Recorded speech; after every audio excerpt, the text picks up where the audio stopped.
Bismillahirrahmanirrahim.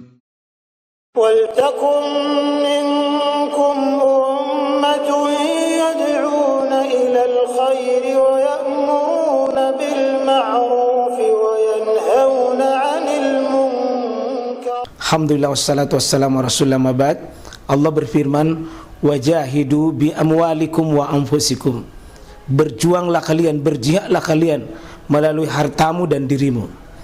Hampir semua ayat-ayat berjuangan dan pengorbanan itu dimulai dengan bi amwalikum, harta kalian, harta kalian. Saya mengajak secara praktis dan kami sudah buktikan. Rp1.000 itu bisa luar biasa dahsyat. Bisa beli mobil, bisa buat kuburan, ya, bisa membangun masjid. Uang 1.000. Mari kita satukan uang 1.000 kita. Nanti kami jemput di rekening ini, insya Allah bisa kita buat. Di rekening ini, insya Allah kita buat sebuah kekuatan umat dengan Rp1.000. Rp1.000 dahsyat. Assalamualaikum warahmatullahi wabarakatuh. Karena itu insya Allah di bab ini kita akan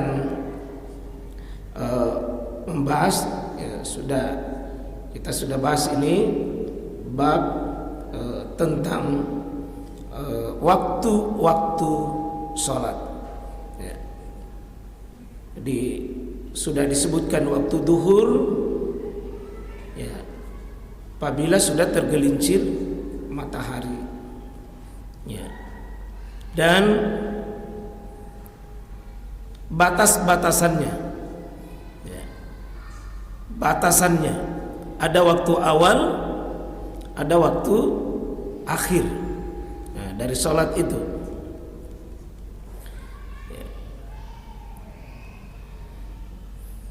Ada waktu awal, ada waktu akhir.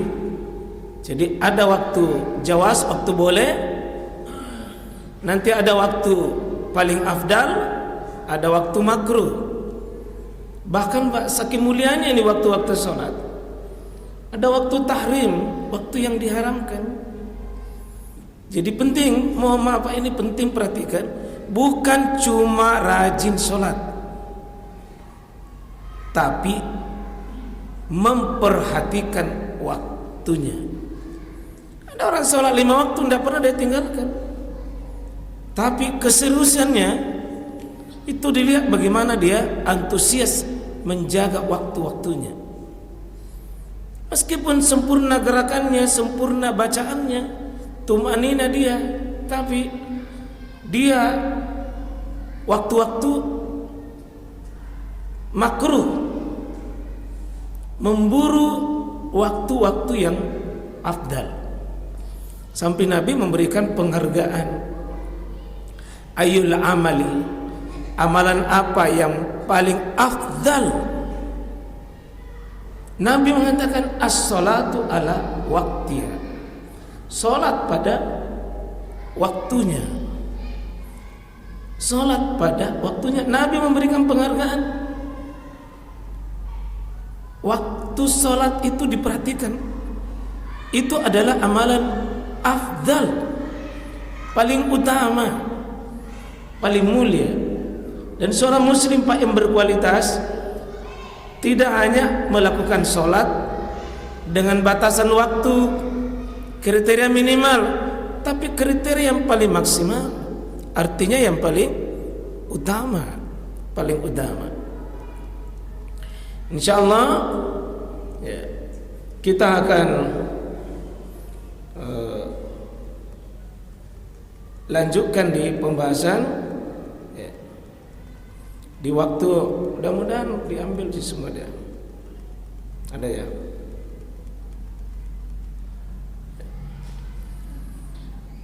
Ini lanjutan pada hadis yang lalu yang kita sudah baca. Ya.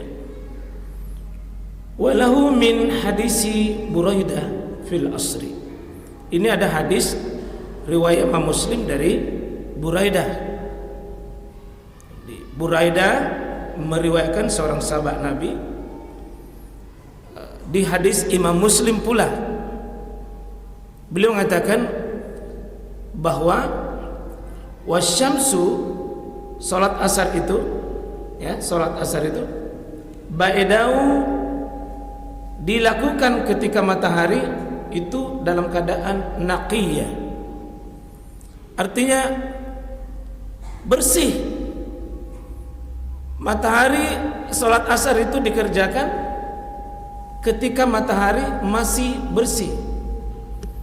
Bersih naqiyah di sini cahayanya masih bersih, belum bercampur warna lain, yakni masih putih, belum warna kuning, belum ada tanda-tanda kuning. Sebab kalau kuning itu Pak, sudah bukan lagi waktu paling utama. Artinya apa? Waktu sholat asar itu paling afdal ketika sebelum menguning. Bahkan jumhur mengatakan ketika sesuatu itu sama dengan panjangnya. Kalau kita kan selama ini dengar jika bayangan itu suatu benda ini, kalau kita berdiri Pak, bayangan kita sudah lebih panjang daripada bentuk asli kita. Kalau matahari, kan dulu matahari patokannya. Ketika kita berdiri, bayang-bayang kita sudah lebih panjang. Di situ paling afdal. Paling afdal. Bahkan jumhur mengatakan ketika sudah sama panjang itu tanda dimulai. Tanda dimulai. Kalau sudah sama panjang. Sekaligus akhir dari sholat duhur. Tapi kalau sudah panjang sedikit, ya, bentuk bayangannya dibanding aslinya, di situ paling afdal. Jadi satu-satunya sholat yang paling utama dipercepat itu sholat asar. Sholat asar. Kalau Bapak lihat nanti semua hadis-hadis, sholat asar itu satu-satunya sholat yang dipercepat, itu bagus sekali. Kalau sholat isya nanti Pak, justru kebalikannya, diperlambat. Meskipun tidak pernah Nabi menentukan kriteria berapa lamanya. Asar itu hampir semua hadis-hadis yang menyangkut tentang itu dipercepat, dalam artian begitu sudah masuk cepat. Dan satu-satunya hadis yang jelas tentang ini, man tarakas salatil asri, siapa yang sengaja meninggalkan salat asar muta'ammidan, dengan sengaja dia tinggalkan, artinya dia kerjakan di luar waktu asar itu, faqad kafara, sungguh dia telah kafir. Dan ini dalil yang dipakai oleh ulama, meninggalkan sholat secara sadar, sengaja,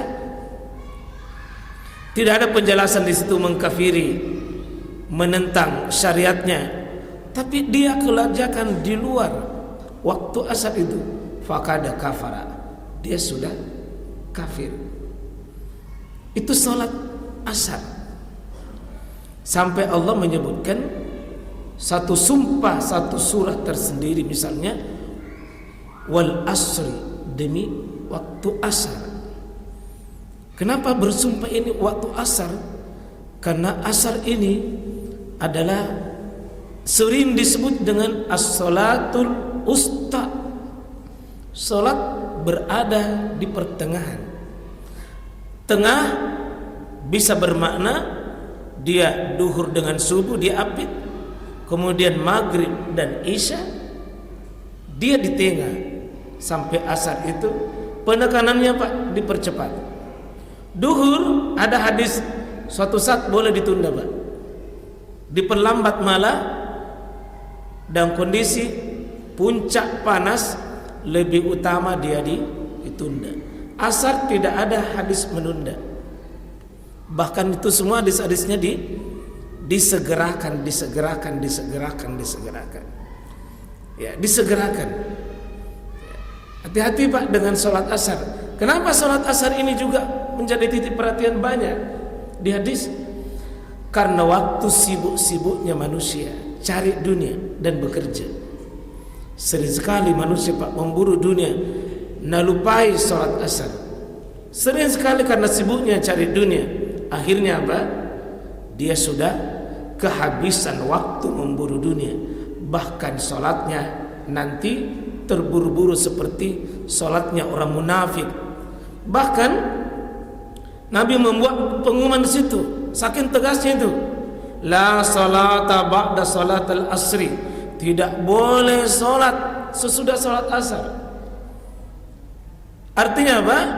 Hati-hati, jangan sampai Anda tertinggal masuk habis asar baru Anda mau sholat. Sampai ada waktu ya tahrim, 5 waktu sholat diharamkan. Salah satunya itu ba'da asri, ba'da subhi. Sampai sudah salat subuh sudah ba'da asar. Karena Allah inginkan Pak kita jangan menjadi orang yang tertarik dunia begitu besar sampai salat asar tak itu dilupakan. Wa min hadis Abi Musa, masih di hadis Abi Musa ini, kalau tadi ya hadis Buraidah, ini hadis Abi Musa. Ini masih bicara tentang salat asar. Wasyamsu murtafi'ah, ketika matahari itu masih meninggi. Matahari masih meninggi, itu dikerjakan asar. Apa maksudnya masih meninggi? Belum dia merendah untuk tenggelam, untuk terbenam. Jadi kalau asar itu paling utama masih meninggi. Kalau tadi itu dia masih dalam keadaan dia masih bersih, belum bercampur dengan warna-warna lain. Kalau ini masih meninggi, artinya dia belum menunduk, belum dia menuju tenggelam. Karena ketika nanti tenggelam Pak, di situ dilarang. Karena di situ waktunya syaitan. Di situ waktu syaitan. Maka siapa yang sholat di waktu asar itu, ya sesudah sholat asar baru dia sholat sunnah, secara mutlak, maka dia sama beribadahnya dengan syaitan. Sama dengan beribadah dengan syaitan. Ketika matahari itu tenggelam, di situ syaitan. Ya. Maka ini disebutkan misalnya Abi Barzal al-Aslami. Ini hadis Abi Barzata al-Aslami. Karena Rasulullah SAW, dulu Nabi SAW yusallil asra, dia salat asar. Nabi salat asar dulu. Summa yarji', kemudian dia pulang. Ahaduna ila rahli, di antara kami kalau sudah salat asar, Nabi sudah salat asar, kami pulang. Salah seorang dari kami itu pulang ke tempatnya, ke kampungnya, ke wilayahnya.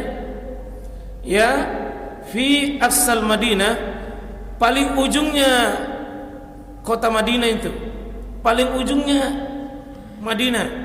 Pokoknya daerah pinggiran paling jauhnya itu dari tempatnya Nabi di kota itu, tempat salatnya itu. Ya. Berapa kira-kira Pak jauhnya itu? Antara 4 sampai 8 kilo. Dia salat asar bersama Nabi, kemudian dia jalan kaki sekitar 5, 6, 7, 8 kilo pulang ke kampungnya. Jalan kaki. Waktu itu digambarkan oleh sahabat Abi Barza ini, bagaimana matahari waktu itu? Wasyamsu hayya, matahari masih hidup. Maksudnya masih hidup, belum hilang, masih terang jelas, masih belum ada tanda-tanda menguning, masih hidup. Berarti sudah selesai salat asar, itu matahari berjalan sahabat kurang lebih 8 kilo, 8 kilo itu Pak, coba Bapak bayangkan, jangan naik motor ya, naik jalan kaki. 8 kilo Pak.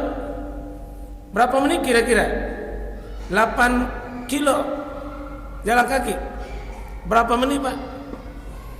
8 kilo kalau kira-kira ke sana di mana itu? Jalan kaki.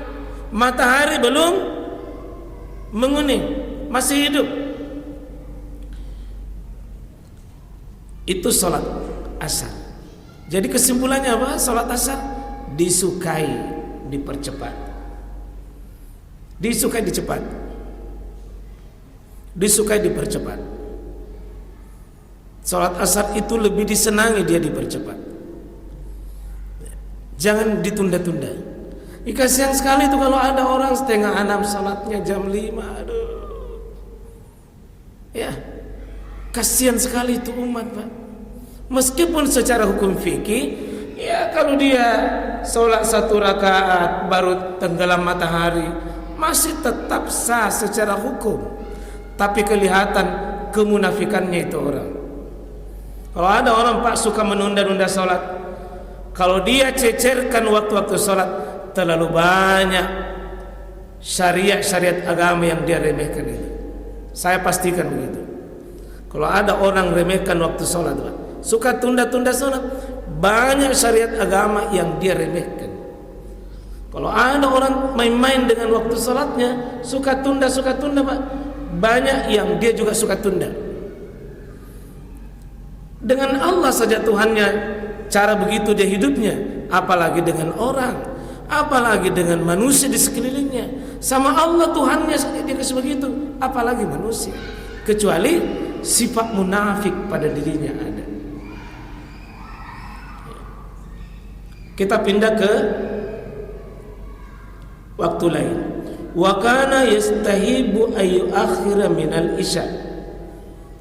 Sebaliknya, ini sebaliknya. Untuk isya yastahibu ayu akhir minal isya. Cuma kalau isya itu disenangi Nabi ditunda. Ditunda isya itu. Isya itu longgar waktunya ke belakang. Kalau asar dipercepat, dan ini teks hadisnya bicara tentang asar, tidak bicara tentang maghrib, tapi dia bicara tentang isya. Satu dipercepat asar dan satu ditunda. Aslinya isya itu ditunda. Kecuali Pak, kalau Nabi sudah melihat jamaah, para sahabat itu sudah berkumpul, Nabi qomat, sudah perintahkan qomat.